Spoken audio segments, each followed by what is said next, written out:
Hi, I'm Diane Davison, your Advanced Certified Grief Specialist, and today I'm going to explain and demonstrate how to take your relationship graph and convert that into your three recovery components or categories. And those three are apologies, forgiveness, and significant emotional statements, or as I like to say, your fond memories. Now, we have not really discussed them yet, but you were introduced to them in chapter 11 on pages 125 to 129, where Russell used them to explain his communication that he made based on his relationship graph with his ex-wife. And he talked about the apologies and forgiveness that he needed to do.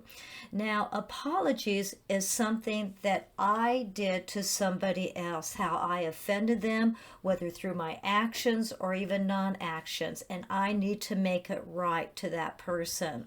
Apologies is a critical action link on our path for completion because we need to discover and deliver those apologies that will allow us to move on.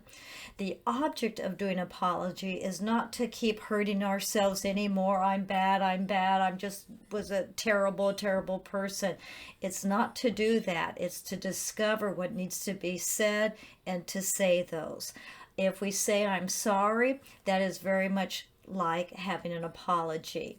Now, some of us may have a challenge with apologies, and on page 137, it talks about that. And they said that victims have a difficult time apologizing because we have a need to be right or we have a righteousness about what happened.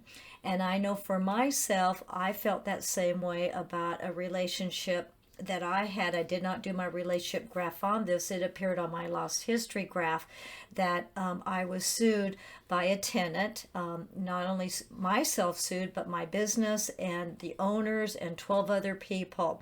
And I took that very hard because it was my responsibility to manage their property properly and effectively. And so I can remember I held on to that because I knew I was right.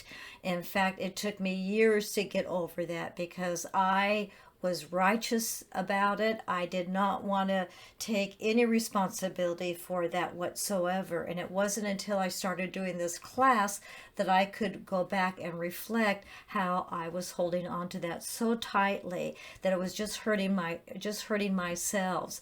And so if I was to do a relationship graph, let's say on those tenants, my apology may look like something. I apologize to the two of you for not really hearing what you had to say and acting very aggressively that might have made you feel not heard or cared about, and that may have provoked you to file a lawsuit, and I'm very sorry that I did that. Now, when we deal with forgiveness, this is a tough one because many of us have done forgiveness work. We've done workshops. We may have even created workshops and taught workshops on forgiveness. And you know, I love that Hawaiian prayer of forgiveness where it says, I'm sorry, please forgive me, thank you, I love you. It's just beautiful. But we're not doing our forgiveness this way because in the context of the grief recovery method, we are not asking the other person in our relationship to forgive us. We are forgiving them for the trespasses they made against us. Forgiveness is not for them or about them. It is for myself. It is for you. So we are forgiving so that we can be free.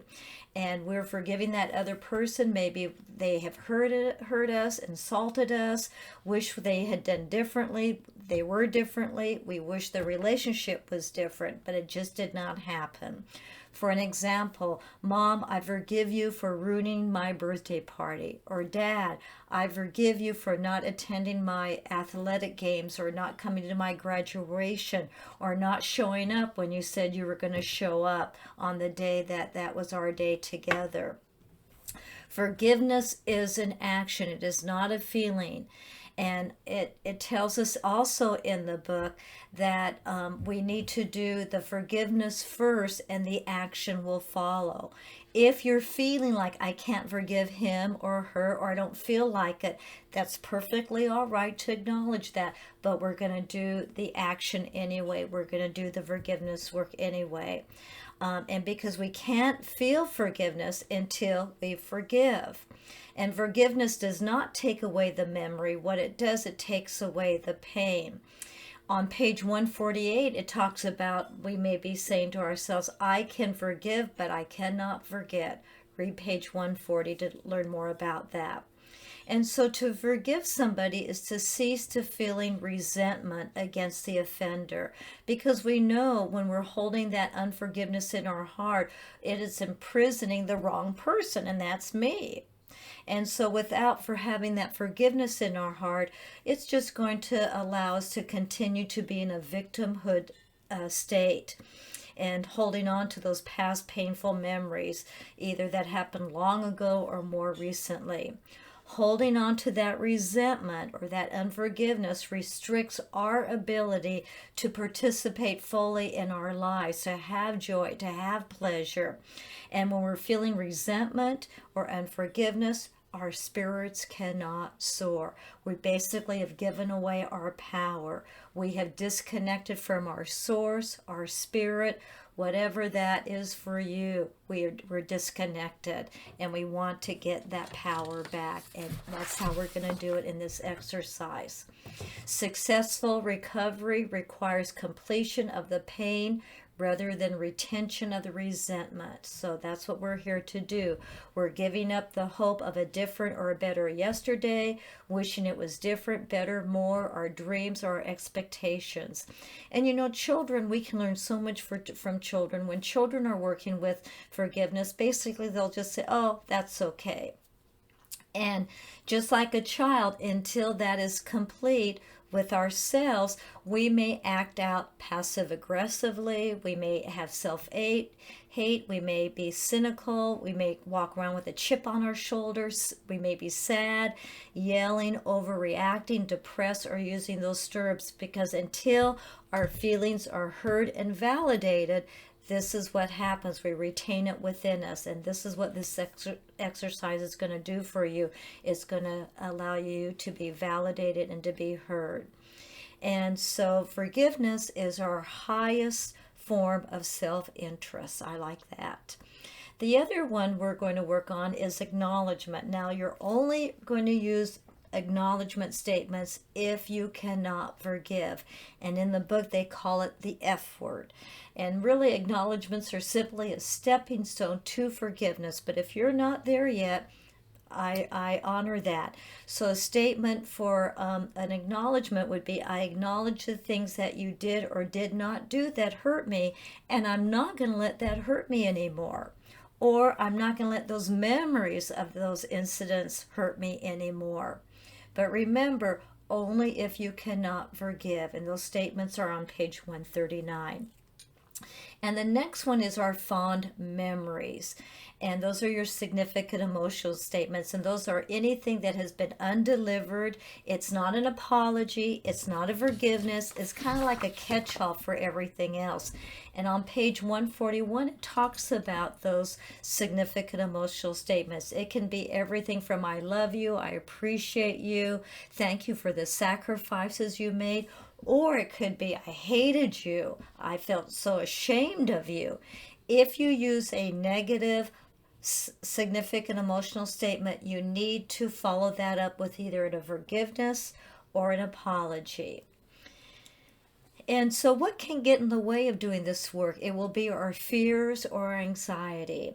And for me, when I think about fear, the first thing I want to do is acknowledge it. I'm having fearful thoughts. Now remember, the acronym for fear is false evidence appearing real.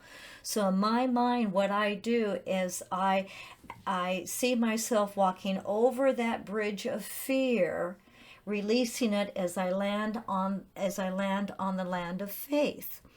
And when we do this, we're dissolving those fears, those old beliefs that we're stuck in, or our heartache, and we're building new beliefs and really the new you in that new relationship. Trust your intuition. That is going to be your guide, and you cannot go wrong with that. Now, with anxieties, these are emotions that get stuck inside of us, and it does take courage and willingness and honesty to work through those. And we know when we're carrying that heaviness, because our body sensations will feel it, our neck, my back, my tummy. So you'll know when those are being released because it should let go of that in your body. So remember, apologies is what I did to them. Forgiveness is what they did to me. And the significant emotional statements would be the all others. So what you're going to do is you're going to take your relationship graph like I have here. And for each and every event on your chart, you're going to assign either an A for an apology, an F for forgiveness, or an S for significant emotional statement. And guess what? One event could have all three of them. Let me give you an example. On this event going downward, I have an apology, a forgiveness, and a significant emotional statement. So it may sound something like this. Darla, I apologize for telling mom and dad on you when you stole that necklace. And Darla, I forgive you for stealing that necklace. And the significant emotional statement is, Darla, I want to let you know how much I appreciated that you never told mom and dad on me when I was in high school and I was gay. And I really appreciate that and love you for that. Now another line here is I have an up line and a down line for the same event. And on this event, this is when Darla has her baby and she gets pregnant as a teenager, and then they get married, but it wasn't really the marriage made in heaven. And so my upward event for a significant emotional statement is I was thrilled that she brought this new baby into our lives, because this little boy is now my family. And if this little boy did not come into my life, I would not have really any family left. I would be like an orphan. So my significant emotional statement would be, Darla, I so much appreciate you bringing Rusty into my life. I can't tell you the joys and him and his family has given to me. Wow. Now, the down below line is when she gets pregnant. So I have an apology and a forgiveness. So I'm going to apologize to Darla for being judgmental when she got pregnant. And I'm going to forgive her for not doing in the order like you're supposed to do. So on your homework assignment, which you all have received, you're going to have three parts to that. The first part is to read chapter 12. The second part is to assign a recovery category to each event on your chart. And then last one is to write out those statements. So I took my relationship chart here and I wrote out all my apologies, my forgiveness, and my significant emotional statement. They suggest you get separate piece of paper for each one. And it doesn't matter whether you have a feeling word in it or not. So for instance, I have, Darla, I apologize for telling mom and dad that you stole the necklace. Darla, I apologize for my part in fighting with you and being bullheaded. Darla, I apologize for dropping you off at the courthouse when you got married and not attending your wedding. So my forgiveness could be, Darla, I forgive you for stealing. Darla, I forgive you for fighting with me. And Darla, I forgive you for coming over to my apartment and taking my clothes and my shoes. So I sure hope that helps. If you have any questions, please reach out to me. I'm always here to support you. Thank you.